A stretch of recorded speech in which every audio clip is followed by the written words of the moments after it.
Cette émission vous est présentée grâce à la participation financière des caisses Desjardins de la Basse-Lièvre et du Cœur des Vallées, qui se distinguent par leur nature coopérative et leur implication au sein de la communauté. Jeudi 30 mai 2013. À Infomag ce soir, première rencontre de la table de concertation de la Basse-Lièvre. L'équipe Masque veut la reconnaissance de Gatineau. Bilan positif des opérations radar à Gatineau. Et survol des activités sportives pour l'été 2013.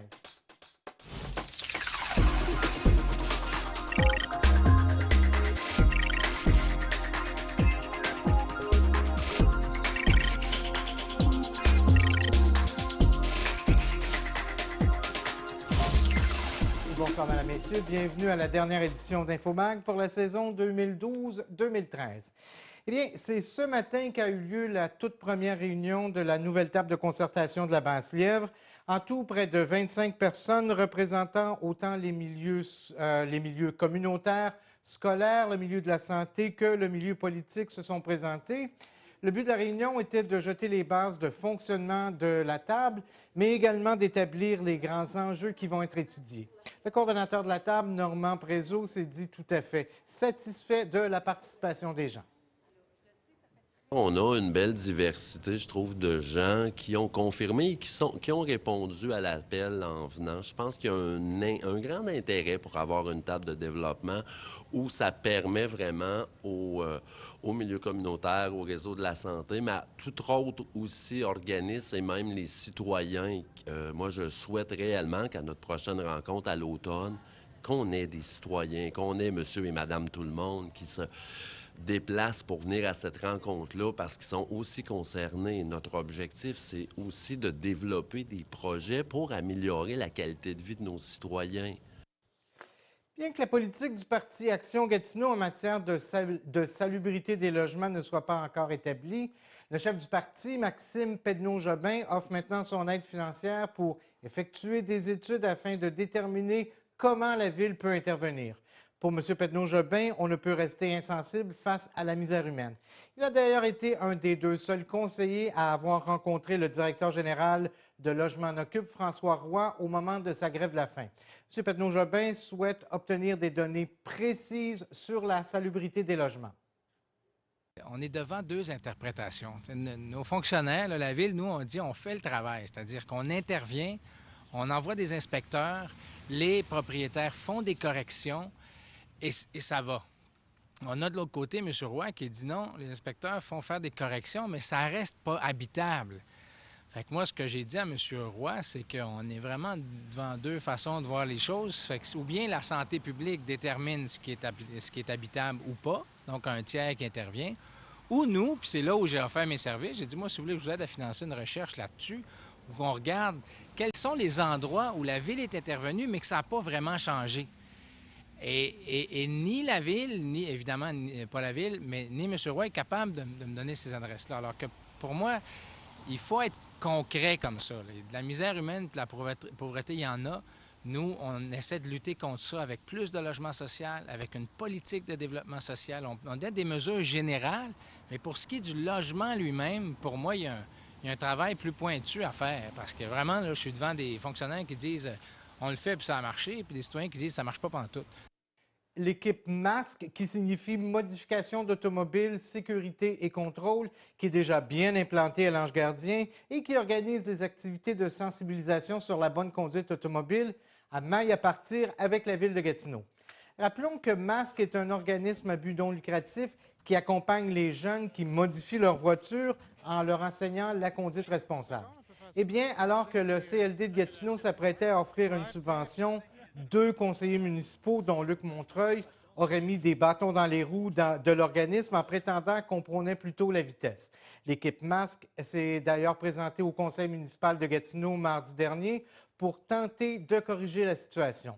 Le président Stéphane Richet. En 2010, il y a eu des préjugés, si on veut, ou du monde qui se sont positionnés face à ce qu'ils croyaient était l'équipe masque, sans connaître la mission, et ainsi de suite. C'est certain qu'on parle de 3 ans passés. Jamais j'aurais cru qu'on aurait perdu ou on aurait bloqué une subvention au CLD face à des choses qui ont été dites de diffamation contre l'équipe masque il y a 3 ans. Malheureusement, ce qui arrive, c'est que ça fait boule de neige. Fait que le monde en parle, puis tant qu'ils ne vont pas chercher l'information, ils sont toujours basés sur une réalité qui est fausse. Puis ça fait juste grossir, ça fait une montagne avec rien si on veut. Mais pour nous autres, c'est grave en ce moment-là. La clientèle cible de ceux qui font des courses de rue, c'est les autos modifiées. Si on ne trouve pas une façon d'aller les chercher et de connecter avec eux, on ne va jamais être capable de leur parler et de leur faire comprendre des dangers qui se posent. Nous, ce qu'on fait quand on parle de modification, c'est dans notre atelier, on garde un segment d'après 15 minutes où on parle de la mauvaise modification et de la bonne modification. Le service de police de Gatineau dresse un bilan plutôt positif de ces différentes opérations radar, notamment dans les quartiers résidentiels où, on le sait, la vitesse a été réduite à 40 km/h. En effet, au cours des dernières années, la présence des policiers a fait réduire sensiblement le nombre de plaintes des citoyens par rapport à la vitesse. L'agent Pierre Lantier du service de police de Gatineau. Je vous dirais qu'au niveau des quartiers résidentiels, selon les nombreuses plaintes qu'on avait auparavant et qu'on a parfois encore, suite à des opérations qu'on a faites au niveau de la vitesse d'application justement du 40 km/h, on a vu une réduction de la vitesse. Donc c'est positif. Les gens l'apprécient. On sait qu'il y a souvent des enfants, des cyclistes, des piétons dans les quartiers résidentiels. Donc c'est beaucoup plus sécuritaire pour eux maintenant. Donc les opérations, c'est un succès au niveau de la sécurité des citoyens. Par ailleurs, si les opérations radar permettent de réduire la vitesse, elles ne sont pas pour autant populaires. Eh bien, avec l'arrivée des réseaux sociaux, on a vu apparaître différentes applications pour avertir de la présence de policiers. Depuis le 8 mai dernier, une page Facebook intitulée Gatineau Cop Watch a déjà attiré près de 5000 adeptes. Une page qui dérange quelque peu les policiers. À nouveau, Pierre Lantier. Puis ce qui nous fait peur un peu comme service de police, c'est qu'on a déjà constaté même présentement, c'est que le fait que les gens veulent absolument voir où sont justement les opérations radar, vont se servir de leur téléphone intelligent via une application en conduisant pour consulter leur téléphone dans la circulation, ce qui est tout à fait illégal lorsqu'on a l'appareil en main. Donc, c'est des choses qui, comme service de police, qui est préoccupant. Donc, nous, l'autre aspect également qui nous préoccupe, c'est que les gens, étant donné qu'ils voient qu'il y a une opération radar à une telle place, vont décider de faire de la vitesse ailleurs. Donc, c'est des choses techniquement, pour nous, on n'endosse pas ça, mais c'est certain qu'on doit vivre avec le phénomène des réseaux sociaux. 2013, on le sait, marque le 400e anniversaire de la visite de Samuel de Champlain dans la région. Pour l'occasion, une multitude d'activités vont être présentées tout au cours de l'été, autant dans la ville de Gatineau que dans les différentes MRC de la région. Pour le réseau du patrimoine gatinois, il allait de soi de célébrer ce passage en grand, sans oublier l'importance des peuples qui ont côtoyé Champlain, comme nous l'explique Yves Marchand. Effectivement, c'était le 400e anniversaire du passage de Samuel de Champlain, mais c'est aussi une occasion de pouvoir mettre en valeur les différentes cultures. On travaille beaucoup, entre autres, avec la communauté algonquine de Kitigan-Zibi aussi et différents partenaires. Et c'est vraiment une occasion de pouvoir démontrer et mettre en valeur les rencontres qui ont eu lieu en 1613. Non seulement le fait que Champlain soit passé, mais aussi toutes les rencontres qui se sont passées dans ce temps-là et qui ont un impact aujourd'hui sur notre histoire. Ceux qui sont intéressés à connaître l'horaire des activités, je vous informe que l'horaire est maintenant disponible sur le site web au www.réseaupatrimoine.ca. C'est aujourd'hui qu'Yvon Perriard a accroché ses ciseaux et ses rasoirs après avoir coiffé les clients pendant les 50 dernières années. En effet, le barbier du vieux maçon a décidé de tirer sa révérence après 50 ans de bons et loyaux services auprès d'une clientèle fidèle. Cet homme de 77 ans est évidemment un brin nostalgique au moment de fermer son salon pour la dernière fois, mais il veut aller de l'avant comme il nous le précisait. Je suis contente de partir, puis ça me fait de la peine de laisser ma clientèle aussi. Alors, j'ai hâte que ça finisse, mais je sais qu'à quelque part, il va me manquer quelque chose. Là, je pense que j'aimerais dire que j'ai le devoir accompli. Hein? Le temps que j'ai été ici, j'ai eu une très bonne clientèle, puis je suis nerveux de la laisser, puis c'est ça. Mais j'espère que les premiers jours de ma retraite, puis les années à venir vont être bonnes, parce que commence à être tard, j'ai 77 ans. Là, La musique classique commence à reprendre de plus en plus ses lettres de noblesse au Québec. De nombreux concerts sont organisés pour sensibiliser et pour initier les gens à ce genre de musique. Eh bien, pour la 15e année consécutive, un festival haut en couleur a lieu tout près de chez nous, c'est-à-dire dans les Hautes-Laurentides. D'ailleurs, un des concerts va même avoir lieu en Outaouais. Pour nous parler de ce festival, j'ai rencontré sa directrice générale, Martine Cardinal, un peu plus tôt cette semaine dans nos studios.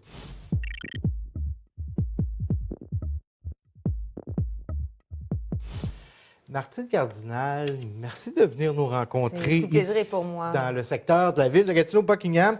Vous êtes la directrice générale du Festival classique des Hautes-Laurentides, qui fête cette année ses 15 ans. Oui. On vous a invité parce qu'il y a vraiment un lien de parenté assez grand entre les Hautes-Laurentides et l'Outaouais. Beaucoup de gens, je pense, qui vont participer à votre festival. Oui, beaucoup de public qui vient nous rejoindre dans notre festival itinérant, qui vient d'ici. Donc, c'est important qu'on en parle. Vous êtes violoniste classique, mais vous avez un parcours un petit peu différent. Vous avez vraiment fait tout le tour. En fait, vous avez fait le tour du classique, mais vous êtes allé aussi du côté du populaire. J'ai utilisé mon côté classique, donc côté virtuosité, la technique et tout ça, pour pouvoir jouer dans le monde de la pop. Donc, Sylvain Cossette, Mario Pécher, Éric Lapointe, Georges Moustaki. Qui est décédé la semaine dernière. Exactement. Donc, c'est avec beaucoup de fierté que je peux le mentionner, que j'ai fait un spectacle complet avec lui, une belle complicité, un ami. Et donc, tout ça m'a apporté aussi avec mon académie de violon à mélanger le côté classique, populaire, gestionnaire avec mon académie. Et puis, j'en suis venue à prendre le poste de direction générale du festival parce que ça combinait vraiment mes deux forces, mes deux plus grandes forces. La violoniste professionnelle, la musicienne, ainsi que la gestionnaire. Donc, pour moi, c'est fantastique comme travail. On parle d'un festival classique, donc c'est vraiment la musique classique qui est mise à l'avant-scène. Et pourtant, ce n'est pas un mode de musique qui est connu beaucoup. On le voit beaucoup comme étant drabe. Mais je pense que vous voulez présenter quelque chose de complètement différent. Bon, premièrement, on se déplace dans des lieux différents. Alors, on parcourt plusieurs municipalités et puis dans les Hautes-Laurentides. Et ce qu'on fait, c'est qu'on va les présenter dans les églises, dans des scènes extérieures. Alors, le concert en extérieur, le soir, va être ensemble à cordes, violoniste solo. Un dimanche après-midi, ça va être plus musique du monde à caractère classique, bien sûr, toujours avec des instruments classiques. Alors, on essaie aussi d'aller frotter le jazz à travers le classique aussi. Donc, il y a beaucoup de concerts qui sont gratuits pour tous. On invite les familles. Alors, on rend ça très accessible, toujours en gardant un niveau qualité là, de musiciens, d'artistes de haut niveau. Et quand on parlait de lien de parenté entre l'Outaouais et les Hautes-Laurentides, il y a même des spectacles, en fait, au moins un spectacle qui se passe ici même, en Outaouais, tout juste à côté. En fait, c'est à l'église de Notre-Dame-du-Lot. Et c'est pas un pianiste qui est piqué des verres, on parle de Michel Fournier. Ah oui, Michel Fournier, en fait, je peux même avouer que c'était quelqu'un que je connais depuis très longtemps. On a fait de la musique, ça fait longtemps qu'on en fait ensemble. Et puis, c'était un bonheur qu'il accepte notre invitation à travers notre directeur artistique, Alexandre Dacosta. Alors, quand il a approché Michel pour venir faire un concert à Notre-Dame-du-Lot, il a dit oui tout de suite. Et puis, Michel va faire quelque chose de vraiment fantastique. Il incorpore à travers son concert une jeune relève, Viogane Lacombe, qui va participer musicalement à son concert. Donc, il va nous la présenter. C'est une jeune virtuose fantastique des Laurentides. Quand on parle d'un festival qui dure depuis 15 ans, surtout quand on parle de musique classique, c'est presque un tour de force d'arriver à 15 ans. Et vous avez voulu vraiment donner un tout nouveau souffle au festival cette année. On parle de 15 ans, 15 concerts. 15 concerts, un nouveau logo qui se veut jeune, moderne, qui reflète la beauté des Hautes-Laurentides, la beauté de la musique classique. Donc, c'est très frais comme logo, nouvelle image, nouvelle direction. Donc, Alexandre Dacosta à la direction artistique, violoniste de réputation de renommée internationale. Oui, vous me disiez que c'est même presque le Céline Dion de la musique classique. Absolument, absolument. C'est notre référence.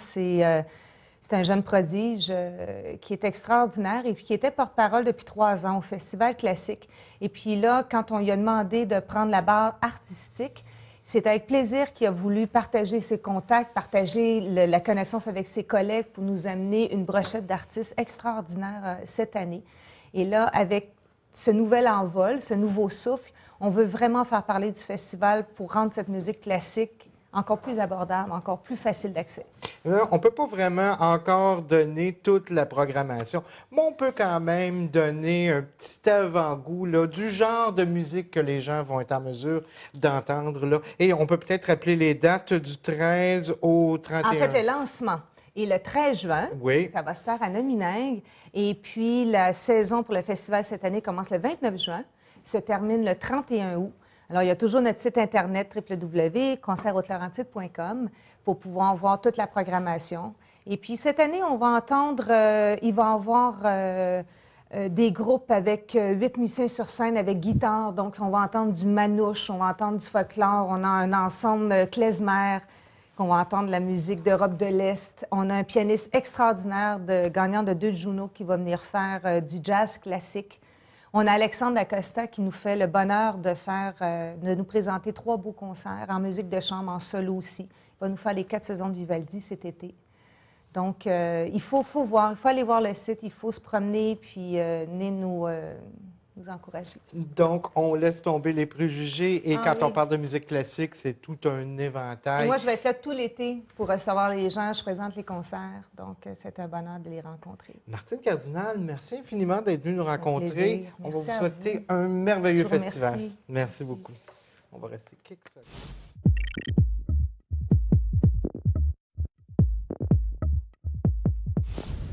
Bonjour, aujourd'hui pour la chronique communautaire, je rencontre Nicole Robitaille-Carrière du regroupement Cobali. Bonjour Madame Carrière. Bonjour Émilie. Alors dites-moi d'abord Cobali, qu'est-ce que ça veut dire? Cobali, ça veut dire le comité du bassin versant de la rivière du Lièvre.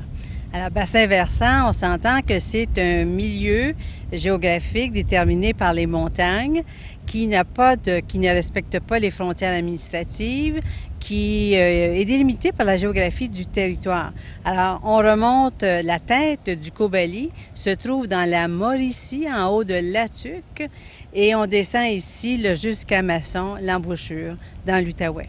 Alors, 10 000 km² de territoire. C'est très grand. C'est très grand. C'est très grand. Dernièrement, vous avez déposé ce qu'on appelle le plan directeur de l'eau. Oui. Dites-nous rapidement en quoi ça consiste. Un plan directeur de l'eau, en fait, ce sont l'ensemble des actions qui sont déterminées par les acteurs du milieu à être priorisés à intervenir sur le terrain. Alors, on commence évidemment un plan directeur de l'eau à différentes étapes à faire. Ça nous a pris 2 ans pour établir celui-ci.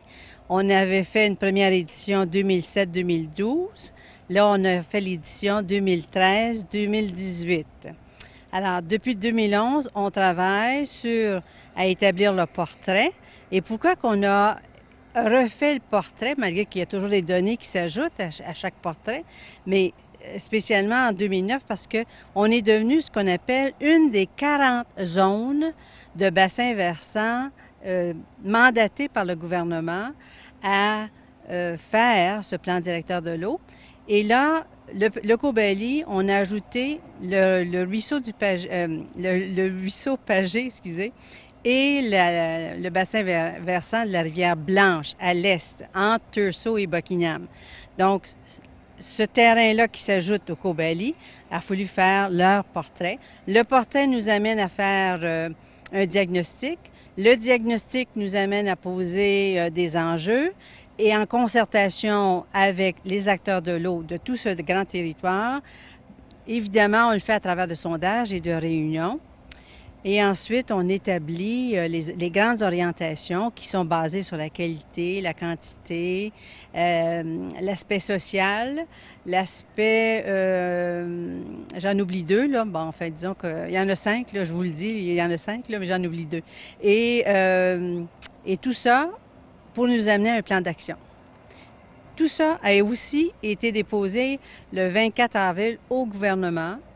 Et d'ici novembre, novembre 2013, on aura, on l'espère bien, l'attestation de notre plan directeur de l'eau. Puis, dites-nous en terminant, quand vous avez tracé le portrait, qu'est-ce qu'on a pu remarquer? Est-ce que la qualité de notre eau ici est bonne? La qualité de la rivière du Lièvre là, est excellente. Je veux dire, excellente dans le sens qu'elle est au-dessus de tout de risque potable.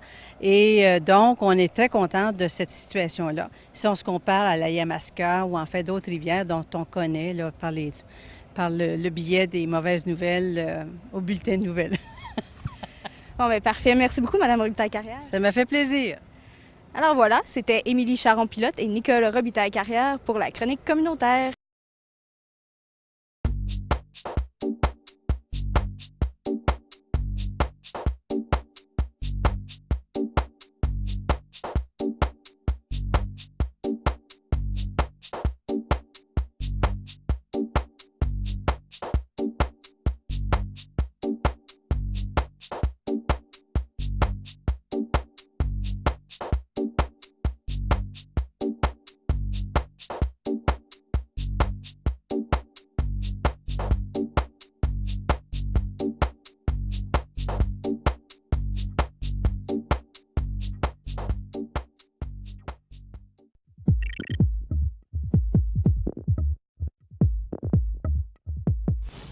Et pour la dernière chronique sport cette saison, on retrouve François Croteau.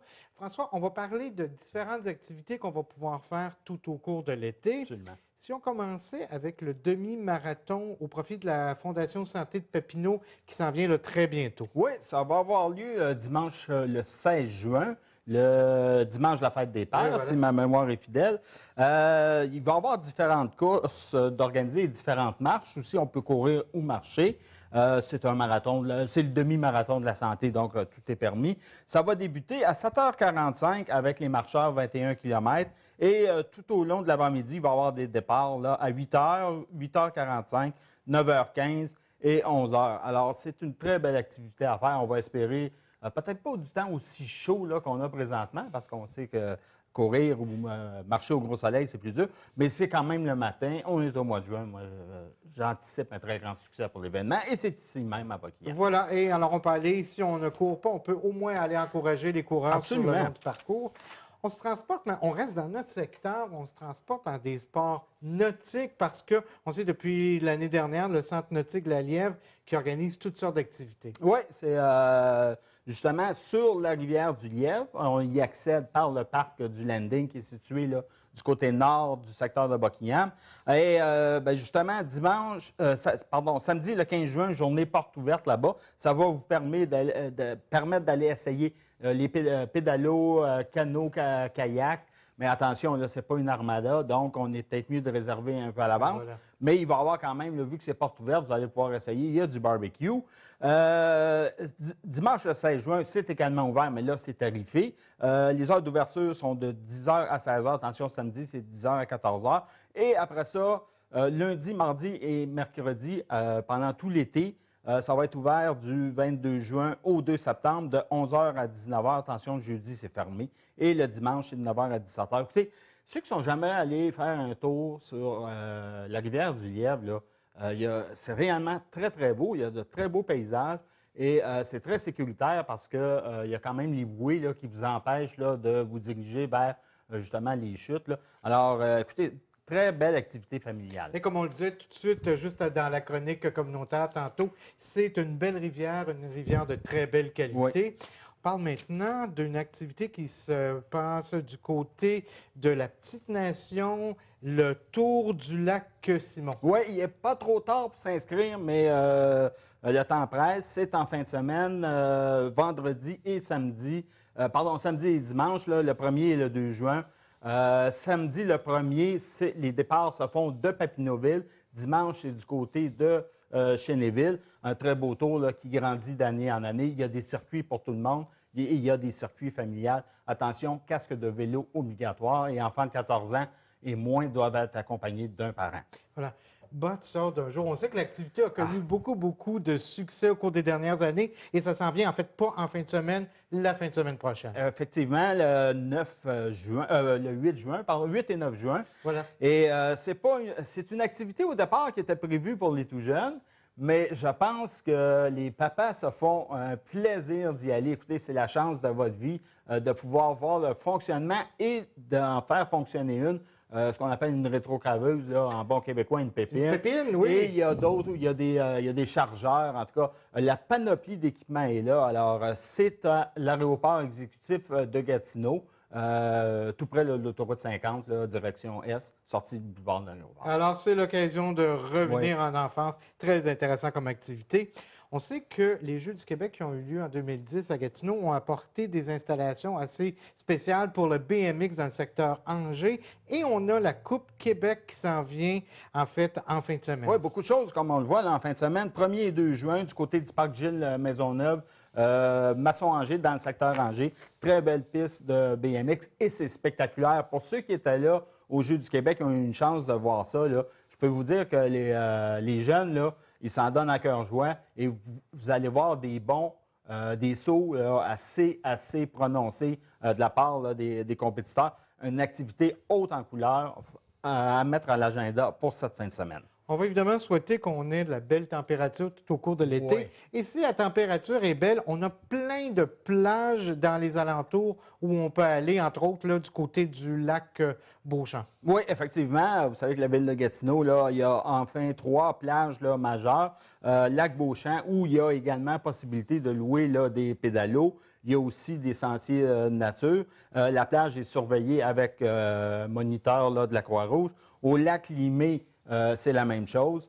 Une très belle plage de sable. Et il y a aussi, peut-être les gens sont moins familiers, mais il y a du côté d'Elmer, au Parc des Cèdres, là, il y a une très belle plage aussi, le Parc des Cèdres, Outaouais en fait, là, voilà. c'est le même site. Attention, cependant, ça n'ouvre pas avant la mi-juin et préférable de consulter le site web ou de téléphoner au 311 parce qu'on sait que la température est encore instable. Là. Alors, il n'y a rien avant le 15 juin là, de ce côté-là. Voilà. Forêt-la-Blanche est tout juste ici à côté dans le secteur de Maillot et c'est des sentiers assez extraordinaires à visiter. Ah, effectivement. Et pour ceux là, qui, peut-être, ça fait longtemps qu'ils sont allés, une belle occasion là, durant les vacances de l'été d'amener toute la famille. Écoutez, juste passer dans le sentier de la Prucheraie, ça vaut le déplacement. Écoutez, puis c'est pas loin, là, c'est à peine 25 km là, au nord de Buckingham. Naturellement, il y a une certaine tarification, mais écoutez, là, ça vaut le déplacement. C'est de toute beauté. Et c'est une des dernières forêts là, à l'état brut au Québec, donc c'est intéressant aussi. Les aventures La Flèche, on en a parlé à quelques reprises, mais on reprend du service, c'est plus fort que jamais cette année. Oui, effectivement. Puis ça peut être aussi une belle activité en cas de pluie parce que lorsqu'on visite les cavernes, on ne voit pas le soleil. Donc, voilà. Beau temps, mauvais temps, on peut s'y rendre. Naturellement, pour ceux qui voudraient faire le volet là, Arbrasca, naturellement, si la température est inclémente, c'est plus difficile. Mais ça, quand même, une belle activité aussi à faire de ce côté-là avec toute la famille. On y accède par la route 366. C'est entre Kentley, si vous voulez, et Val-des-Monts. Voilà. Et en terminant, vous voulez nous parler d'une pléiade d'activités de plein air tout autour de la région ici? Oui, si on regarde un peu du côté est, on a quand même de très belles plages. Là, du côté du lac d'Argile, il y a le centre de plein air du lac Simon. Il y a aussi la plage municipale. Le lac Simon, tout le monde connaît ça. Du côté de Plaisance, avec le centre d'interprétation, il y a aussi des possibilités de canotage maintenant sur la rivière. Et il y a possibilité aussi de réserver pour coucher là, dans les fameuses Utopia. Ouais, voilà. Donc, peut-être aussi à marquer sur le calendrier. Du côté de Ripon, il y a les sentiers de la Montagne Noire. Ça aussi, c'est de toute beauté. Ça se termine sur un belvédère. Très beau point d'observation. Belle place pour faire un pique-nique. Et vous pouvez apporter Pitou là-bas. Voilà. Oui. Donc, on n'a pas de raison cette année de s'ennuyer, que la température soit au rendez-vous ou non. Nous autres, on va être là, on va profiter de la nature. Effectivement. Merci infiniment, François, pour la saison. Évidemment, on va se revoir la saison prochaine. Alors, comme je disais en début d'émission, c'est la dernière pour la saison 2012-2013 d'Infomac. Permettez-moi de prendre quelques secondes pour saluer tous ceux et toutes celles qui ont travaillé à Infomac. D'abord, mes chroniqueurs, point de vue culturel. On parle évidemment d'Hugo Parisien, de Daniel Lafortune, Pierre Boileau qui est venu nous rencontrer à quelques occasions, ainsi qu'Émilie Barrette. Au communautaire, les chroniques de Sylvie Filiou et de Émilie Charon-Pilote. Au sport, Olivier Beauregard et bien sûr François Croteau. Merci aussi à André Soucy qui m'a remplacé lors du décès de mon père. Merci à toute l'équipe, Daniel, Gilbert, Sébastien, Jean-François, André, Élise. Bonsoir.